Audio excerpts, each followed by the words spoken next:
우리를 사랑하여 주셔서 또 우리를 살리기 위하여서 자기의 몸과 피를 다 쏟으신 우리 예수 그리스도여, 오늘도 그 은혜와 사랑을 깊이 묵상하며 또 감사하며 또 아버지 하나님, 우리가 그 은혜를 위하여 무엇을 할까 다시 한번 묵상하는 시간을 갖습니다. 이 한 주간 동안도 우리 귀한 성도들의 마음에 또 아버지 하나님 그 열심을 주셔서 아침마다 주님 앞에 나와 또 이렇게 시간을 드릴 수 있는 헌신의 마음 주심을 감사드립니다.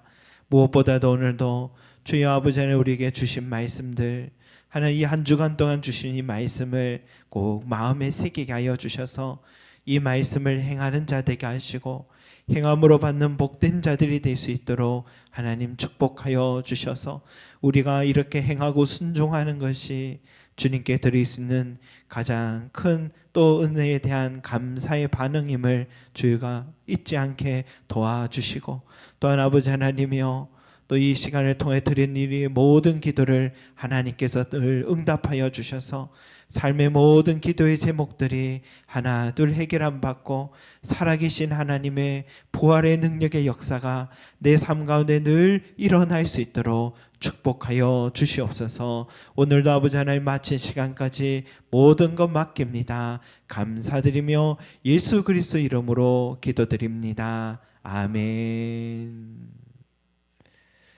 우리 하나님 말씀 보겠습니다. 하나님 말씀은 누가복음 22장 35절에서 38절까지 말씀입니다.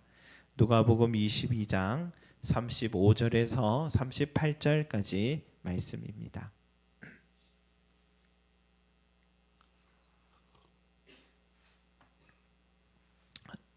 22장 35절에서 38절까지 말씀.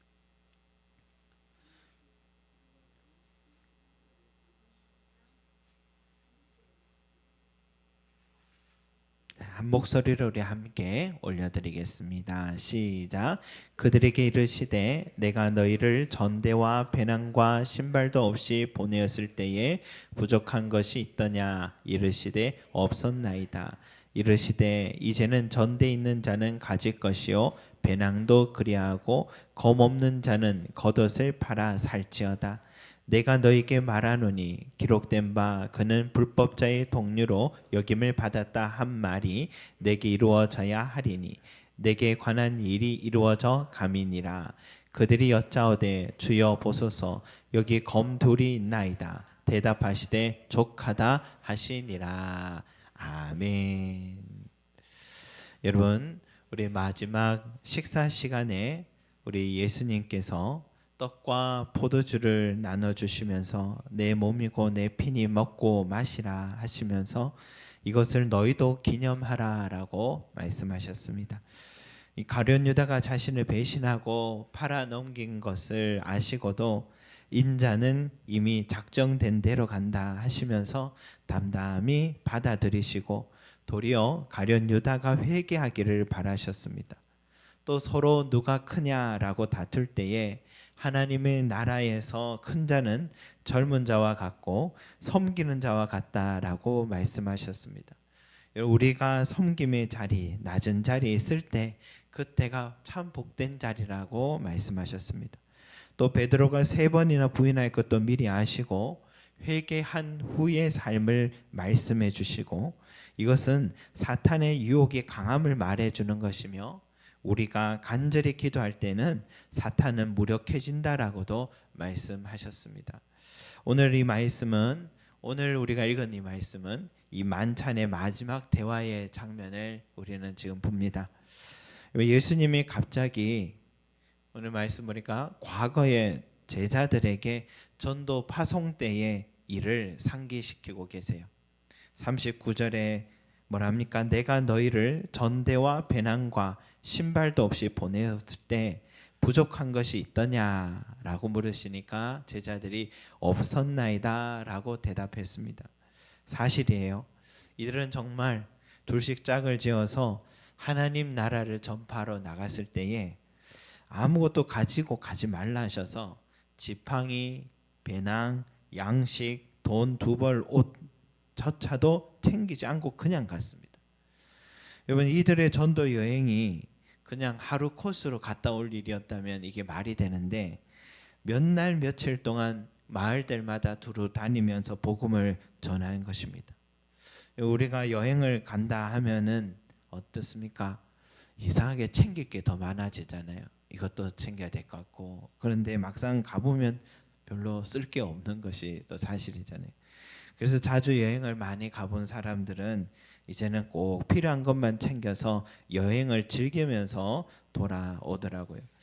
예수님 당시에 여행을 하는 사람들은요, 가장 기본적으로 지팡이 필요합니다. 그는 자기 호신할 수 있는 무기입니다. 배낭, 양식, 옷 2벌. 이것은 가장 최소한의 채비였습니다. 그런데 예수님은 제자들을 전도 여행을 보낼 때 이런 가장 기본적인 것까지도 가지고 가지 말라라고 말씀하세요. 그런데 그렇게 가면은 힘들었어야 되는데, 제자들이 전도 여행을 마치고 돌아오는데 얼굴이 싱글벙글하고 있는 거예요. 신이 난 거예요.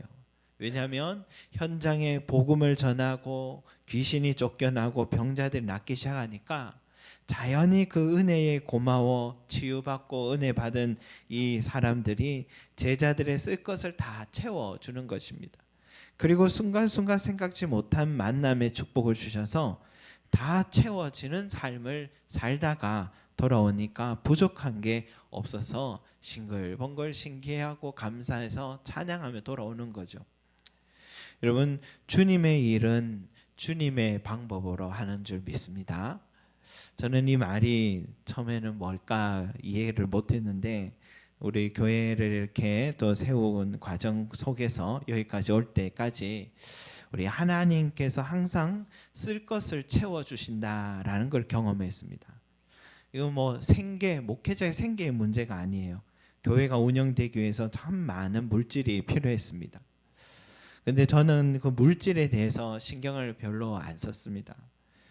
또 그런 재주도 별로 없었습니다. 근데 돌아보면 그때그때마다 하나님께서 교회의 재정을, 또 우리 가정의 재정을 늘 채워주신 놀라운 경험을 지금까지 하고 있습니다. 제가 규모 있는 안정적인 교회에서 사역했더라면 이런 경험을 하지 못했을 것입니다. 개척을 하면서 깨닫게 된 가장 큰 영적인 자산이라면, 하나님은 하나님의 나라를 위하고 제자를 세우는 일을 집중하면 교회 사역에 또 생활에 필요한 모든 것을 채워주신다라는 것을 깨닫게 됐습니다. 그래서 주님이 저에게 지금도 너 사역하는데, 가정을 세워가는데 부족한 것이 있느냐라고 물어보시면 저는 지금도 정직하게 없었나이다 라고 말할 수 있을 것 같아요. 오히려 주님 덕분에 풍족한 사역과 삶을 살았습니다 라고 말할 수 있을 것 같습니다. 성도 여러분, 우리 주님은 절대로 복음을 위해서, 하나님 나라를 위해서 헌신할 때 거저 받는 분이 아님을 꼭 기억하시기 바랍니다. 항상 내가 드린 것 그 이상으로 갚아주시는 분이 우리 하나님이셨습니다. 그래서 누구든지 제자의 이름으로 이 작은 자 중 하나에게 냉수 한 그릇이라도 주는 자는 내가 진실로 너에게 이르노니 그 사람이 결단코 상을 잃지 아니하리라 라고 약속하셨습니다. 여기서 제자의 이름으로 이 작은 자 중 하나에게 한 것, 제자의 이름이라는 게 뭡니까 여러분? 제자의 삶이 주님을 전파하는 일 아닙니까? 제자의 이름으로, 즉 주님을 전파하기 위해, 하나님 나라를 세우기 위해 작은 자에게 냉수 한 그릇 대접한 것도 주님은 잊지 않으시고 반드시 상을 주신다라고 약속하신 말씀입니다. 우리 교회 주일학교 또 중고 청부 우리 교사들을 가만히 보면 그 어린 아이들이 작은 자들 아닙니까? 그 아이들을 위해서 시간과 물질을 아끼지 않고 늘 헌신을 해오셨어요. 직장에서 주중에 얼마나 힘이 듭니까? 그러나 주일에도 아이들을 위해 시간을 내어드리고 헌신하니까 옆에서 보니 주님이 그 교사들의 삶에 부족함이 없는 은혜로 날마다 공급하신 것을 보게 됩니다. 제가 중학교 때 친구가 하나 있는데 그 친구가 아버지가 판사 변호사였어요. 그래서 늘 이 친구에게는 법대를 가기를 원했습니다. 그런데 찬양을 너무 잘해요, 이 친구가. 그리고 찬양을 너무 좋아했습니다. 그 당시에 찬양 신곡이 나오면 복사를 해서 꼭 저한테 늘 선물해주고 그랬었습니다.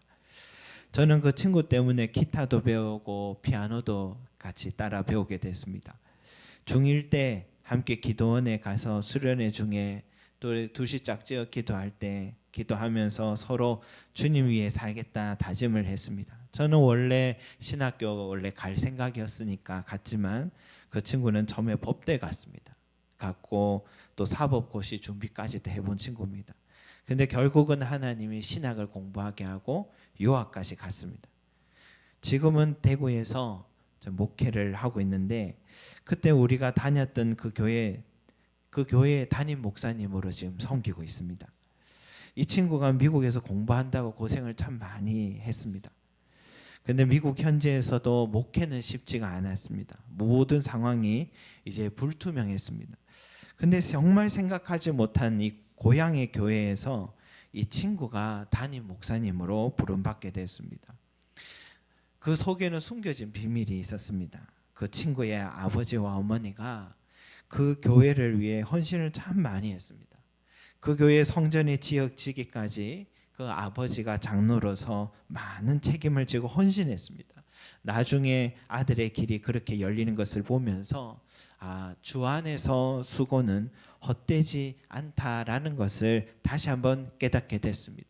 고린도전서 15장 58절에 항상 주의 일에 더욱 힘쓰는 자들이 되라. 이는 너희 수고가 주 안에서 헛되지 않은 줄 알미라 라고 말씀하셨습니다. 사랑하는 성도 여러분, 주님의 이름을 위하여 많이 심으시기 바랍니다. 그 씨앗을 뿌리면 반드시 거두게 됩니다. 은밀하게 심어도 드러날 수도 드러나지 않을 수도 있어도 우리 하나님은 다 알고 계시고 갚아주시는 하나님이십니다. 내 때에 거두지 못했더라도 내 자녀의 삶에서 반드시 거두게 된다는 것을 아시고 주 안에서 수고는 헛되지 않음을 믿으시고 여러분 달려가시길 소망합니다. 여러분 오늘 말씀에서 또 하나 인상적인 부분은 그렇게 맨몸으로 가라고 하시던 예수님이 이해할 수 없는 말씀 하시는 거예요. 36절 우리 같이 읽겠습니다. 시작. 이르시되 이제는 전대 있는 자는 가질 것이요 배낭도 그리하고 검 없는 자는 겉옷을 팔아 살지어다. 아멘. 여러분 전대도 이제는 챙기고 배낭도 챙기고 지팡이도 가지고 가지 말아도 하시던 분이 이제는 칼까지 챙기라고 그렇게 말씀하시는 거예요. 여러분 칼을 챙긴다라는 건 뭡니까? 과격한 시위대를 연상하게 만들잖아요. 당시에 열심당원이라는 분파가 있었는데 이들이 항상 칼을 차고 독립운동을 꿈꾸던 사람들입니다. 자, 이렇게 되면 곤란한 상황이 일어나죠. 예수님 하면 평화의 상징이고 가만히만 있어도 백성들의 지지도로 언제든지 왕의 자리에 탈환하기에 딱 좋으신데 이렇게 검까지 차고 다니게 되면 불법 단체로 오해를 받게 되고 당위성도 떨어져서 장기적으로 보면 예수님에게는 제자들은 손해 볼 가능성이 더 크죠. 자체 일을 망칠 수 있는 방법을 주님이 제안하고 계신 것입니다. 그래서 제자들이 당황했을 것 같아요. 그러나 왜 예수님께서 평소답지 않게 이런 과격한 방법을 제안하고 계실까? 확실한 것은 검을 가지고 싸우려는 마음은 주님도 없으셨다라는 것이죠. 우리 38절 같이 읽겠습니다. 시작. 그들이 여짜오되 주여 보소서 여기 검둘이 있나이다. 대답하시되 족하다 하시니라. 아멘. 여러분 제자들이 우선 검 2개 있다 하면 아니다. 더 많이 준비해라 라고 말씀하시지 않고 족하다, 충분하다. 그러니까 검을 가지고 뭘 하려고 하신 것은 아님을 알 수 있습니다. 그러면 왜 검을 챙기라 하셨을까? 그것은 하나님의 말씀에 순종하기 위해서였습니다. 37절 같이 읽겠습니다. 시작. 내가 너희에게 말하노니 기록된 바 그는 불법자의 동류로 여김을 받았다 한 말이 내게 이루어져야 하리니 내게 관한 일이 이루어져 감이니라. 아멘. 여러분, 이사야서에 예수님에 관한 예언이 참 많이 나와 있는데 그 중에서 이사야 52장 12절에 그런 말씀이 있어요. 범죄자 중 하나로 헤아림을 받았음이니라. 범죄자 중 하나로 헤아림을 받았습니다. 그게 예수님에 대한 예언이었습니다. 예수님은 범죄자로 오해받을 것이다 라고 분명히 예언이 되어 있었습니다. 그래서 그대로 예수님은 범죄자로 오해를 받을 것이라는 예언의 말씀을 그대로 지키시려고 응하게 하시려고 굳이 지금 제자들에게 칼을 준비하고 있으라 말씀하시죠. 오늘 밤에 예수님이 잡히실 것인데 분명히 이들의 몸을 수색하지 않겠습니까? 그때 칼이 한 자루라도 있으면 예수님을 잡아 넘길 구실을 아주 좋은 건수가 될 것인데 그런 건수를 굳이 만들어 주시려고 검을 준비하라라고 말씀하신 것입니다. 왜냐? 하나님의 말씀을 이루기 위해서였습니다. 어제 뉴스에 보니까 한 호텔에 결혼식이 있었는데 처음보다 문신 새긴 조폭들이 가득했대요. 그러니까 결혼식에 참석하기 위해서 그들이 모였대요. 주변 사람들이 얼마나 위화감을 느껴서 기자까지 기사를 쓴 거죠. 근데 그 결혼식의 화환에 유명한 MC의 이름도 있고 국회의원 이름도 있더랍니다. 그래서 그 국회의원에게 기자들이 물었습니다. 그러니까 그 국회의원이 자기도 그런 상황인 줄 모르고 그렇게 참석했다가 참 나도 기분이 별로 좋지 않았다고 그렇게 얘기합니다. 그럴만 하잖아요. 조폭과 괜히 연루된 국회의원으로 낙인 찍히면 총선에 또 떨어질 수 있으니까 얼마나 불리합니까? 여러분, 예수님도 마찬가지입니다. 그럼에도 불구하고 지금 예수님은 불법자의 동류로 여김을 받았다 하므로 지금까지 쌓아온 모든 커리어가 다 잃어버린다 하더라도 말씀에 순종하시려고 제자들에게 옷을 팔아 검을 사라라고 준비하게 하신 것이죠. 여러분, 이 부분을 보면서 우리는 어떤 생각이 듭니까? 우리는 하나님의 말씀을 어떻게 대하고 있느냐라는 거죠. 우리는 어때요? 내게 좋은 말씀이 있으면은 밑줄도 치고 암송도 하고 그렇게 아멘으로 화답하고 순종하려 합니다. 그러나 불편한 말씀을 보면 어떻습니까? 밑줄 칩니까? 밑줄 안 치잖아요. 부담스러운 말씀은 빨리 읽고 지나가고 싶어요. 예를 들어 내 오른편 뺨을 치거든 왼편도 돌려대라. 밑줄 치겠습니까? 속옷을 가지려는 자에게 겉옷을 가지게 하라. 너로 억지로 오리를 가게 하거든 그 사람과 심리를 동행하라. 너를 박해하는 자를 위하여 기도하라. 비판받지 않으려거든 비판하지 말라. 이런 말씀에 우리는 어떻게 해요?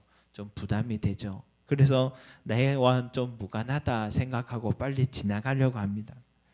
그러나 성경은요, 복된 말씀이든 부담스러운 말씀이든 모두 하나님의 진리의 말씀이라고 합니다. 복된 말씀에서도 우리는 순종해야겠지만 부담스러운 말씀 앞에서도 아멘 하며 순종하는 자가 되어야 합니다. 누구든지 나의 이 말을 듣고 행하는 자는 그 집을 반석 위에 지은 지혜로운 사람 같으리니 라고 말씀하셨기 때문이에요. 아무리 불편하고 부담이 되는 말씀이어도 그 말씀이 나를 위한 축복이라 믿고 순종하기 시작하면 그 삶이 반석 위에 지은 집과 같이 안전하고 복된 삶으로 바뀌게 된다라는 약속입니다. 사랑하는 성도 여러분, 주님과 같이 그 말씀 한 절을 지키기 위해서 오명을 다 덮어쓰고 그 말씀 한 절을 지키기 위해서 자기의 생명도 기꺼이 내어놓을 수 있는 믿음이 우리의 믿음이 되시기를 소망합니다. 오늘 고난주간 마지막 아침입니다. 여러분 그동안 너무너무 수고 많이 하셨습니다. 저도 아침에 오늘 마지막 날에는 꿈에도 나타나서 얼른 깼습니다. 중간에 벌써 시간이 한 6시 넘은 것 같아가지고 깨고 나니까 일어나 보니 3시 반이더라고요. 그래서 긴장이 됐던가 봅니다. 저도 그런데 우리 여러분들 얼마나 그랬겠습니까? 여러분 물론 이 한 주간 주님께 드린 여러분들의 그 헌신 주님께서 결코 잊지 않을 줄 믿습니다. 그러나 여러분 우리가 이 한 주간 동안 주님이 주신 이 말씀을 잘 들었는데 그런데 이걸 행하지 않게 되면 우리는 하나님의 더 큰 은혜를 놓치게 된다라고 생각합니다. 예수님의 최후의 만찬의 시간 주님께서 우리에게 무엇을 말씀하셨는가 여러분 한번 깊이 되새기시고 그리고 그 말씀을 내 삶에 적용하고 순종하는 자가 되시 바랍니다. 우리 월요일 첫째 날에는 몸과 피를 다 쏟을 만큼 내어주신 주님의 사랑을 기념하라. 그 은혜와 사랑을 기억하는 신자가 되라 라고 말씀해 주셨습니다. 둘째 날에는 고난과 사람으로 인한 상처로 힘들어도 사탄의 공격이 거세고 낙심케 하는 마음이 찾아와도 결국 하나님의 뜻이 승리하고 이루어진다는 것을 믿고 담대히 나아가라 말씀해 주셨습니다. 셋째 날에는 세상에서 높은 자, 큰 자가 되려 하지 말고 낮은 자, 섬기는 자가 되어 하늘나라에서 큰 상급을 받으라 라고 말씀하셨습니다. 넷째 날에는 사탄의 시험에 넘어간 베드로를 생각하며 믿음이 떨어지지 않도록 항상 힘쓰고 애써 더욱 간절히 기도하라 라고 말씀하셨고 다섯째 날에는 주님의 나라를 위해 헌신하고 드린 시간과 물질은 절대로 하나님이 잊지 않으신다. 그리고 하나님의 말씀 한 절도 땅에 떨어지지 않도록 내 삶에 순종하는 자가 복된 자가 되라라고 주님 말씀하셨습니다.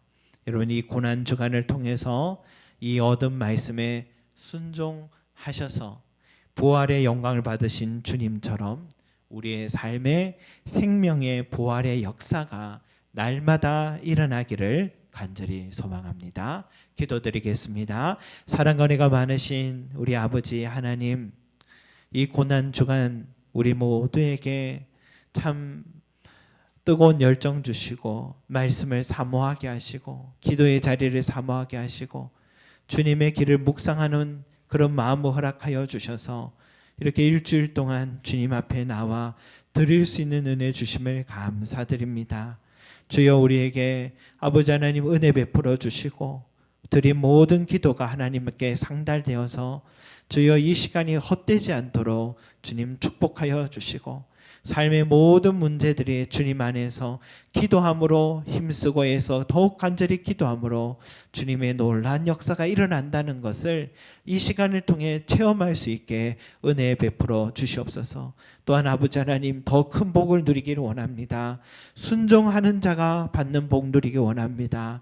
주님은 오명을 덮어 쓰면서까지도 주님의 말씀 한 절을 지키기 위해 생명을 내어 드리셨듯이 우리도 주님을 본받아서 주님의 말씀이 어떠하든 즐겁든 불편하든 그 말씀이 무슨 말씀이든 주여 내게 주신 말씀임을 믿습니다 하고 순종하는 우리들이 되어서 주님께서 부활의 영광을 얻으셨듯이 우리의 삶에도 날마다 부활의 생명의 역사가 일어나는 우리 귀한 성도들의 삶이 될 수 있게 은혜 다하여 주시옵소서.